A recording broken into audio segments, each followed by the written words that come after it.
Bonjour à tous, voici le corrigé des deux derniers exercices sur le chapitre des réciproques.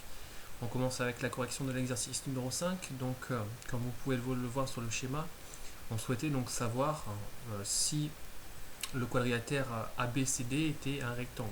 C'est ce que le terrassier souhaitait faire, obtenir un rectangle. Ça veut dire on souhaite savoir si on a bien des angles droits. Alors, on nous donne les informations donc, des côtés, mais également de la diagonale AC. Si je la trace, cette diagonale AC, elle partage donc mon quadrilatère en deux triangles qui sont censés être des triangles rectangles ABC et ADC. Donc, on va justement vérifier si ces triangles sont rectangles, sachant qu'on va le faire pour l'un des deux, et forcément, on pourra en conclure ce qu'il en est pour le deuxième, vu que les dimensions sont les mêmes. Donc, comme vous pouvez le voir, on essaye de répondre à la question, est-ce que le triangle ABC et rectangle en B? C'est ça la question qu'on se pose. Voilà pourquoi on va utiliser Pythagore. Donc, on repère le plus grand côté qui est bien sûr AC. Je mets ce côté au carré et j'obtiens 54,76. Et de l'autre côté, je calcule la somme des carrés des deux autres longueurs, les deux plus petites. Donc AB au carré plus BC au carré, ce qui fait au final 55,36. On peut donc comparer et voir qu'il y a une différence entre AC au carré et AB carré plus BC carré. Donc, si on revient à Pythagore, on voit que l'égalité de Pythagore n'est pas vérifiée. Donc, on peut conclure que ABC n'est pas un triangle rectangle en B. Conclusion. Donc, forcément, ce n'est pas un rectangle. Donc, le terrassier n'a pas correctement posé ses piquets. Voilà pour cet exercice numéro 5. Dans l'exercice numéro 6, on souhaitait donc savoir si on souhaitait conseiller à Hélène l'une de ces deux tables. Donc forcément, pour la conseiller, il faut forcément que le plateau de ces tables à repasser soit bien parallèle au sol. Donc la question qu'on se pose, c'est est-ce que le plateau est parallèle au sol? Je pense que vous pouvez voir qu'on se situe donc dans une configuration peut-être de Thalès, donc avec une configuration dite en papillon. Donc on va devoir comparer ici deux rapports en partant du point commun à ces deux triangles. C'est le même cas donc, de figure pour les deux. Donc j'ai nommé forcément les sommets de la figure, 5 points dans chacune des deux situations, pour pouvoir comparer les rapports et pouvoir le faire beaucoup plus facilement en nommant les lettres.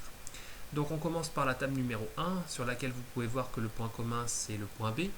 Donc je parcours les côtés en partant de ce point B, donc je suis d'abord descendu chercher le point A, puis sur la même droite, je suis remonté chercher le point C. Je fais la même chose pour le deuxième rapport, je vais d'abord descendre chercher le point E, puis ensuite remonter chercher le point D.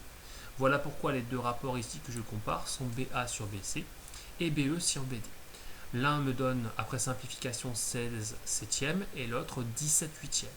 Donc on peut voir qu'il n'y a pas égalité, il y a une différence entre ces deux rapports. Donc on peut conclure que ces deux triangles en fait ne sont pas en situation de Thalès. Donc par conséquent que les droites ne sont pas parallèles, c'est-à-dire que la droite représentant le sol n'est pas parallèle à la droite représentant le plateau de ma table à repasser. Voilà. Pour la deuxième, c'est la même chose avec une petite difficulté supplémentaire concernant la distance GF. Vous voyez ici qu'il y a donc des perforations et on nous dit que chaque espace entre les deux perforations sont les mêmes. Donc en fait, on comptabilise ici à partir du point F 1, 2, 3, 4, 5, 6. 6 espaces entre perforations. Donc 6 fois 15 cm. Voilà ce qu'il fallait voir dans cette situation. Avec toujours donc la même configuration, donc le point G qui est le point d'intersection de triangles, pour lesquels je vais d'abord chercher le point F, puis remonter sur la même droite chercher le point H, et sur l'autre droite, d'abord chercher en bas le point J, puis remonter chercher le point I. Voilà pourquoi les deux rapports que je compare ici dans cette deuxième situation sont GF sur GH et GJ sur GI.